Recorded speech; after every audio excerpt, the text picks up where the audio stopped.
Halo semuanya, Assalamualaikum warahmatullahi wabarakatuh.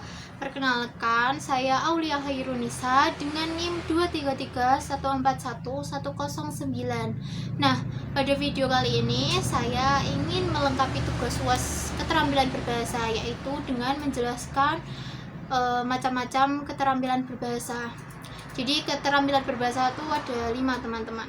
Ada mendengar, berbicara, menulis, memirsa, dan menyimak.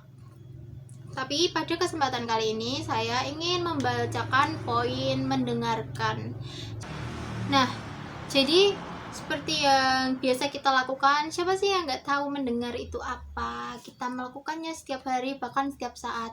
Jadi mendengar itu adalah proses aktif menerima rangsangan suara melalui telinga dengan tujuan beberapa alasan.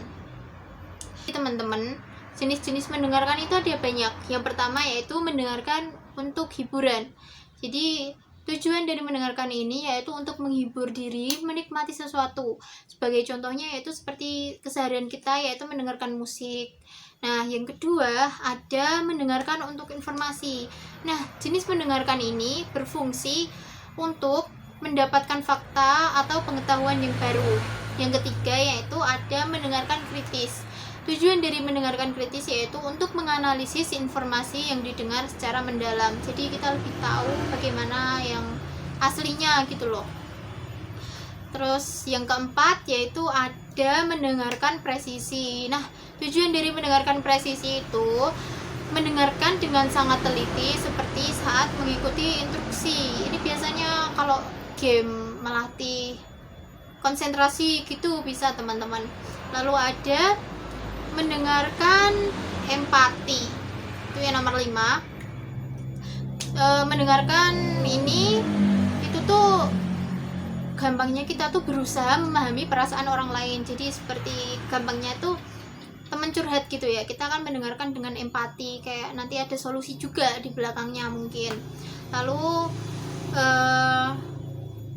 hambatan teman-teman, yang selanjutnya yaitu hambatan dalam mendengarkan.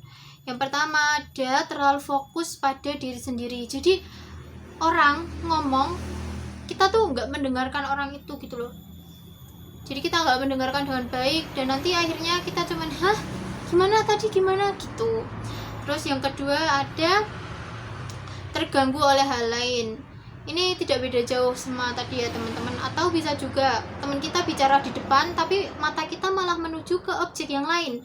Kita tidak memperhatikan teman tersebut, teman lawan bicara kita. Lalu ada memotong pembicaraan. Jadi misal ada orang yang berbicara, kita harus mendengarkan dengan baik dan sampai tuntas. Jangan sampai teman kita ngomong tapi kita udah menyela kayak iya loh gitu. Itu juga nggak baik teman-teman. Lalu ada mempengaruhi pembicaraan. Jadi ini menambahkan pendapat atau komentar sendiri saat orang lain sedang berbicara. Ini kurang lebih sama kayak tadi ya teman-teman, memotong pembicaraan. Lalu ada memandang sebagai teman atau musuh. Jadi kita tidak boleh beranggapan, misal kita ngomong sama si A dan si B.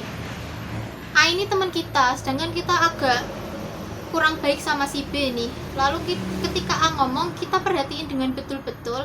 Sedangkan ketika si B ngomong, kita bersikap acuh tak acuh. Itu juga nggak boleh ya teman-teman, karena termasuk salah satu hambatan dalam mendengar.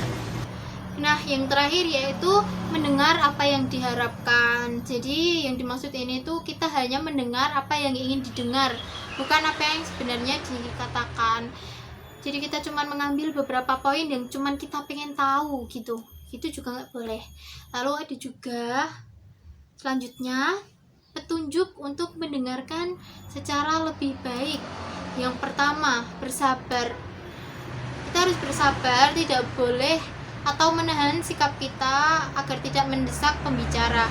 Yang kedua ada menyediakan waktu untuk mendengarkan. Jadi misal kita memang lagi sibuk, kita boleh nih ngomong ke teman kita, nanti dulu ya aku tak nyelesain ini gitu.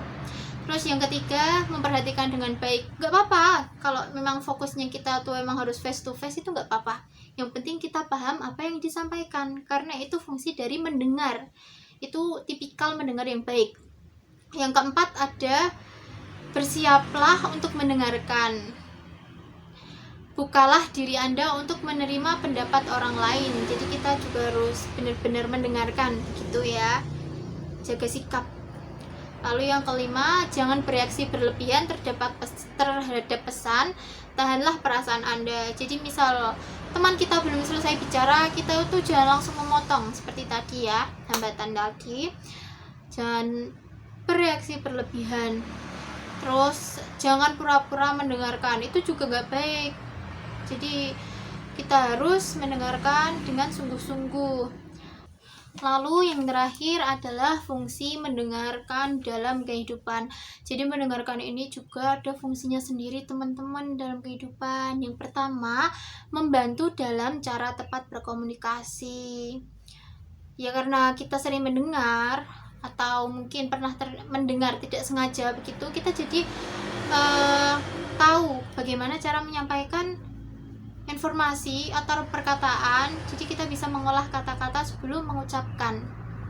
Yang kedua yaitu membangun kepribadian, karena dengan mendengarkan kita kan juga bisa menilai ya, dari oh ini orangnya seperti ini. Jadi kita juga bisa membangun kepribadian kita dari cara kita mendengar. Terus yang ketiga ada membangun hubungan yang lebih erat, ya kayak teman curhat gitu. Lalu yang keempat, membantu dalam pekerjaan. Jadi kita bisa menambah informasi tadi ya teman-teman, jenis mendengarkan yang untuk berpikir kritis tadi. Lalu yang terakhir, membantu meringankan beban orang lain. Nah ini juga salah satu manfaat dari mendengarkan dengan empati. Kita bisa meringankan beban orang lain dengan dia cerita, dia kan jadi plong gitu. Nah, sudah sampai poin terakhir ya teman-teman. Terima kasih sudah mendengarkan sampai akhir.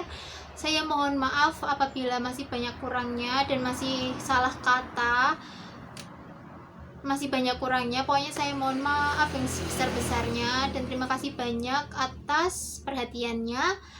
Wassalamualaikum warahmatullahi wabarakatuh.